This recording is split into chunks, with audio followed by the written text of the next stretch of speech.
Construyen una torre hasta el cielo.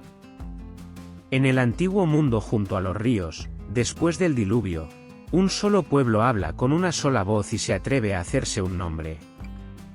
Verás cómo esa unidad se vuelve orgullo y cómo Dios rehace las lenguas.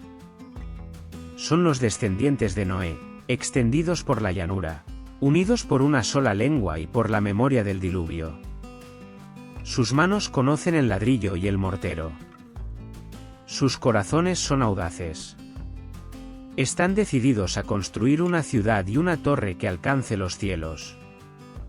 En la llanura de Sinar se establecen juntos, eligiendo la unidad en lugar de dispersarse. Su lengua común hace que la cooperación sea rápida. Montan campamento, trazan calles y comienzan a planear una ciudad que los albergue y una torre para marcar su nombre en el mundo. Con el paso de los días, el pueblo acuerda un solo propósito: construir una torre con ladrillos cocidos y betún. Se dicen unos a otros: hagamos un nombre para nosotros. Buscan seguridad y fama, temiendo otra vez la dispersión de las naciones y deseando controlar su destino. En ese trabajo, la confianza del pueblo se eleva. Artesanos expertos cocinan ladrillos, y todos contribuyen. Su destreza se convierte en orgullo. La base de la torre crece día tras día, y se imaginan su cima perforando las nubes, un monumento humano a la solidaridad y la fuerza.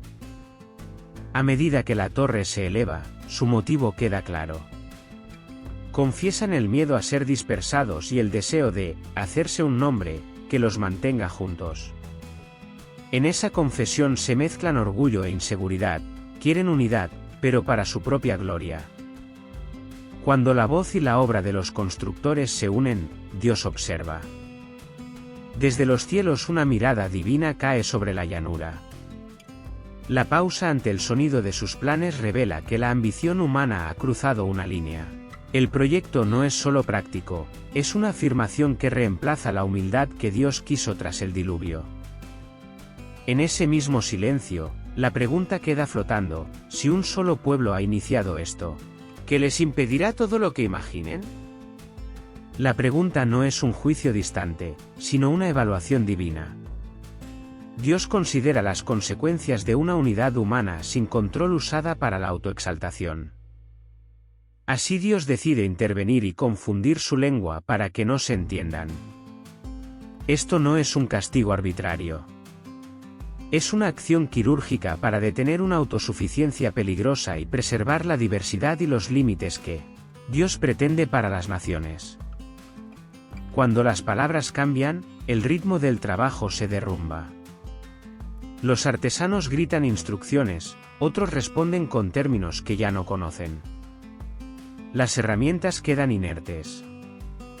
La construcción de la torre vacila mientras la comprensión mutua se disuelve en ruido. La unidad que permitió la gran obra se vuelve aquello que los frena. A medida que los malentendidos crecen, familias y clanes se separan. Sin una lengua común, su cooperación termina. Grupos se trasladan a distintas regiones y forman nuevas naciones con lenguas propias. La dispersión no es violencia caótica, sino una reordenación. Dios permite que la diversidad se multiplique por la tierra como Él quiso. Cuando llega la mañana, la torre permanece inconclusa. Los andamios crujen. Los ladrillos se enfrían al sol. El monumento ambicioso se convierte en una ruina en proceso, un testimonio de que los proyectos humanos son limitados. El nombre que buscaban se escapa, en lugar de una sola fama, hay muchas lenguas y muchos nombres. Tras la confusión, el lugar pasa a llamarse Babel, porque allí el Señor confundió el habla de toda la tierra. Ese nombre tiene dos sentidos: el intento humano de hacerse un nombre, y el acto divino de dispersar las lenguas. Se convierte en una memoria grabada en el mapa de las naciones. En esa dispersión, se desarrollan nuevas lenguas y culturas. Lo que comenzó como un freno al orgullo se convierte en la cuna de la diversidad humana.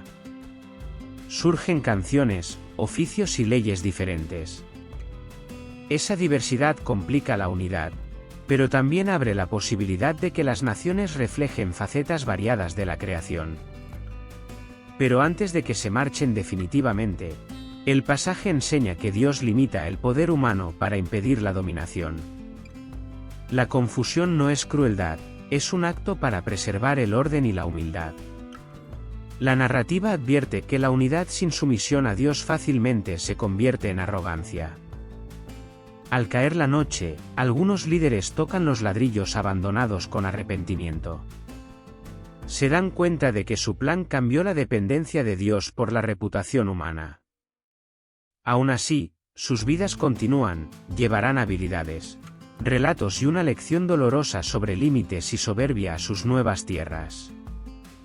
Con el paso de los días en años, la historia de Babel se convierte en memoria contada junto al fuego.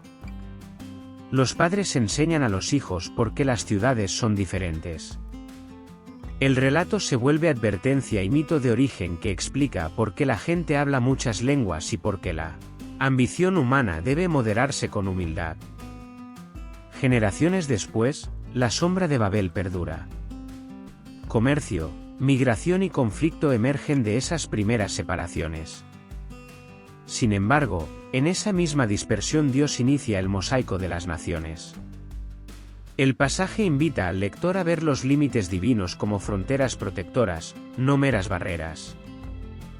La lección de Génesis 11 es clara: Dios frena el orgullo humano para proteger el orden de la creación. La unidad por sí sola puede volverse arrogancia. Por eso la diversidad y los límites forman parte del designio divino. Si esta historia tocó tu corazón, deja tu me gusta, suscríbete al canal y activa la campanita para no perderte la próxima.